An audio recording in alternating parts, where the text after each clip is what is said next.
Ini yang tiga-tiganya saya lihat masih dimakan. Yang bisa jadi basi, menjadi bubur basi adalah tentang reformasi parcok. Itu bisa jadi bubur basi.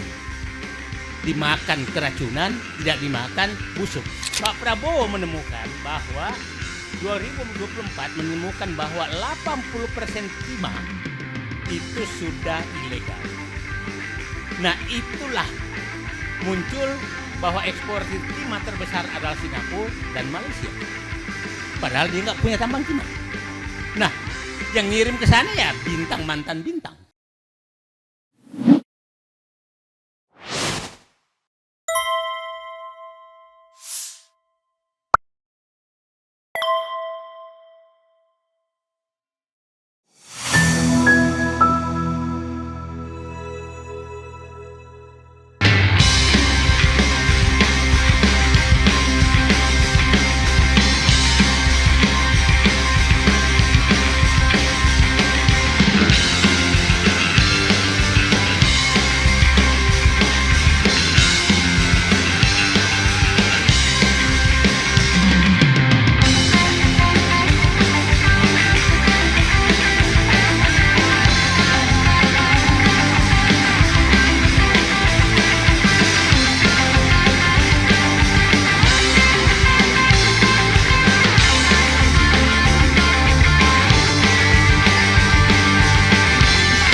Assalamualaikum warahmatullahi wabarakatuh. Waalaikumsalam warahmatullahi.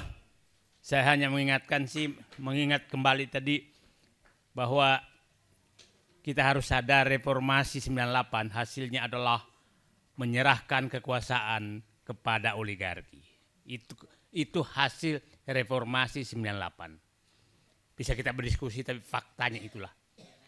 Oligarki sudah menguasai hukum, mengendalikan partai politik, mengambil sumber daya alam, dan semua sudah dikendalikan, LSM juga dikendalikan. Itulah hasil reformasi.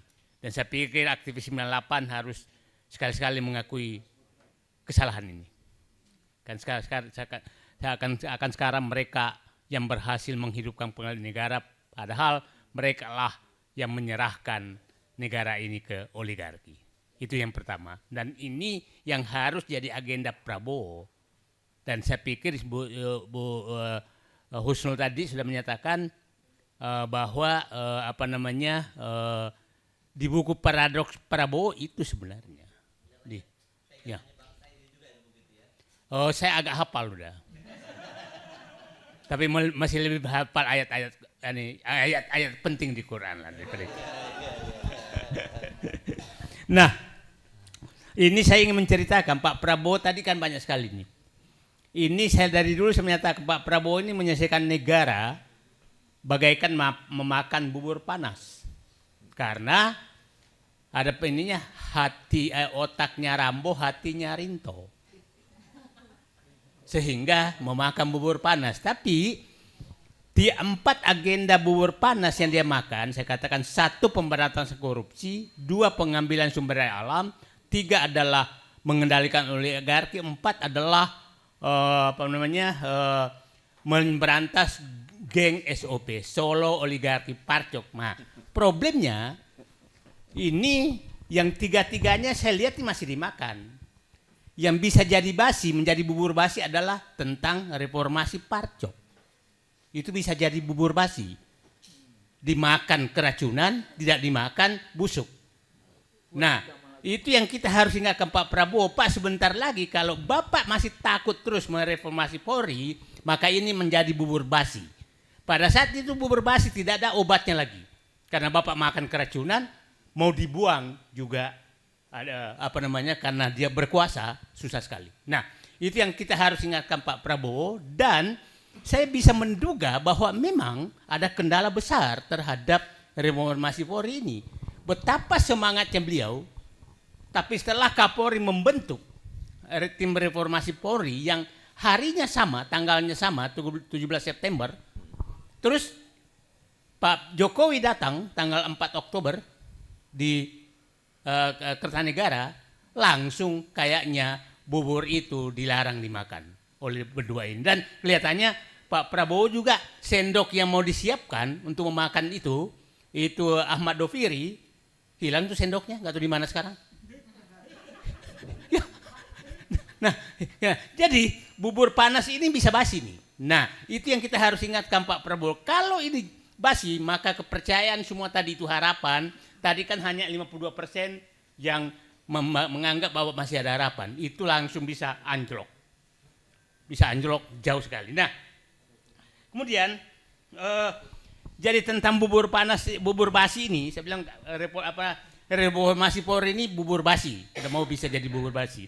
Ya, saya terinspirasi ceritanya Bung Edi Mulyadi. Jadi ada 4 parcok yang ngobrol di restoran. Parcok pertama menyatakan, jangan sampailah kita direformasi dibawa kementerian atau lembaga. Itu yang paling ditakutkan. Parcok kedua ngomong, udahlah, nggak usah takut. Kita kan memenangkan Prabowo. Nggak mungkinlah Pak Prabowo melakukan menyingkirkan kita. Itu parcok kedua. Parcok ketiga menyatakan, iya, tapi kan kita 2 kali mengalahkan dia. Ini parcok ketiga. 2 kali mengalahkan dia 2014, 2019. Nah, parcok keempat, udah bubar, bahaya nih katanya. Nah, itulah kira-kira gambaran cerita 4 parcok tentang perannya terhadap Prabowo. Nah, ini yang harus diingat di ini terus. Siapa tahu cerita itu benar. Cerita benar. Jadi Pak Prabowo kalau mendengarkan 4 parcok ini, harusnya Pak Prabowo mendengarkan parcok ketiga. Oke, lu kalah menangkan saya sekali, tapi lu kan ngalahkan gua 2 kali. Ya kan? Nah, itu yang harus. Jadi Pak Prabowo harus mencari parcok ketiga itu. Dan saya pikir parcok ketiga itu masih ada.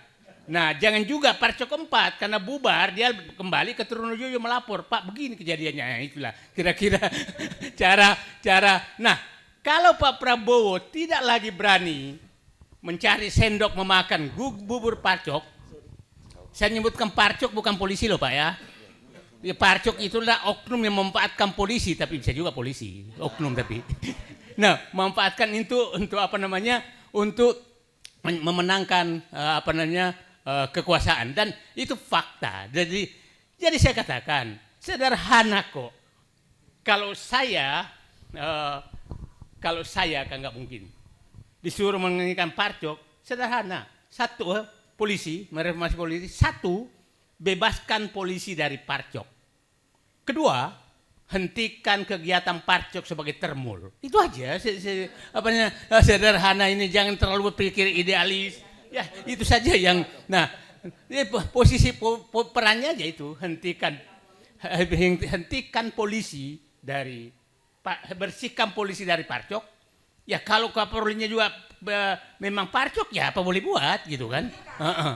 Ya, nah itu kira-kira di sana.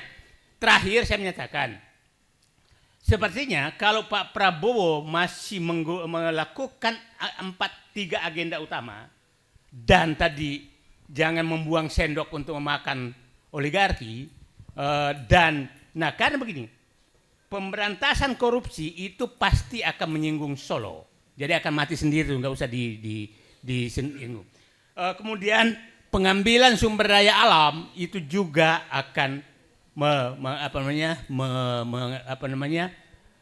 mengurangi kekuatan, karena oligarki ada di situ. Oligarki apalagi. Nah, terakhir saya cerita bagaimana sebenarnya sumber daya alam itu betul-betul dihabisi. Saya mau cerita tentang timah.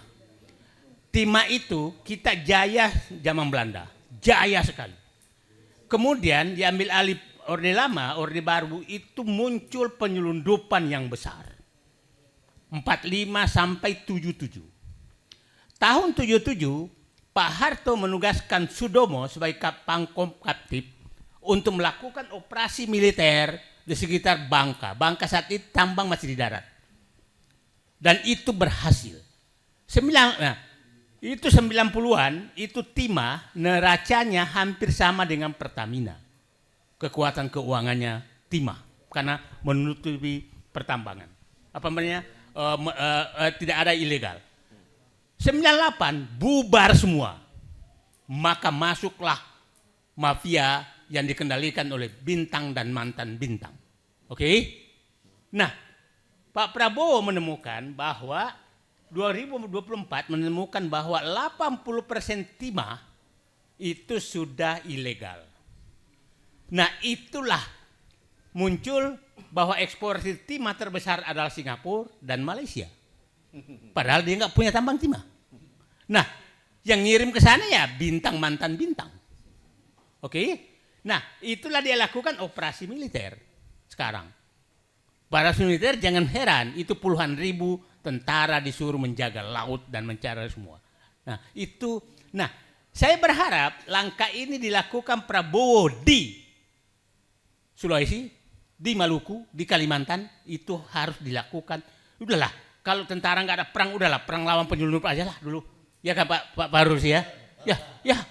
Karena yang tadi karena Parcok belum bisa bersih ya jangan dulu suruh dia gitu sebelum dibersihkan. Nah, itu kira-kira saya berharap Pak Prabowo teruskan makan bubur panas di korupsi, pemberantasan korupsi dan kemudian pengembangan sumber daya alam dan mengini oligarki. Kalau oligarki saya paham betul sedang beliau laksanakan, tapi jangan lupa jangan sampai bubur basi Parcok itu Bapak biarkan karena itu menjadi buah si malakama. Terima kasih. Assalamualaikum warahmatullahi wabarakatuh. Waalaikumsalam warahmatullahi wabarakatuh. Nah, sekarang mulai Bapak Kudus Tengah. Saya pertanyaannya. Karena bubur yang saya melihat dulu SOP Pak Prabowo memulai makan dari pinggir. Tapi kelihatannya kalau tiga ini enggak, dia langsung makan di tengah karena langsung mengambil yang besar. Mengambil yang besar karena sudah punya sendok. Pengambilan sumber daya alam dan ini kan ada Syafri Samsudin sebagai sendoknya. Nah, kemudian pemberantasan korupsi kan dipakai sendok Jampitsus. Nah, Borbaya muncul sebagai sendok baru. Ya kan, Pak? Sendok baru untuk menekan fiskal. Makanya diam aja Prabowo. Saya berharap Rosa menjadi sendok baru juga untuk memperbaiki BUMN. Yang saya bilang yang nggak ada sendoknya, mulai ada sendoknya kemarin Ahmad Doviri datang Solo membuang di Kertanegara sendok itu. Jadi saya menyatakan Pak Prabowo sudah Pak Jokowi datang ke Kertanegara tuh untuk mengambil sendok untuk memakan bubur panas Parcok. Terima kasih. Assalamualaikum warahmatullahi wabarakatuh. Jadi kesimpulannya Bang Said itu sama dengan kesimpulannya Forum Tanah Air ya, karena masih dibayangi rezim Jokowi. Dan kemudian kalau tidak bisa melakukan reformasi terhadap Polri ya sebenarnya tidak bisa melakukan apa-apa. Oke. Sekarang kebetulan aja kali. Oh kebetulan. Saya curiga.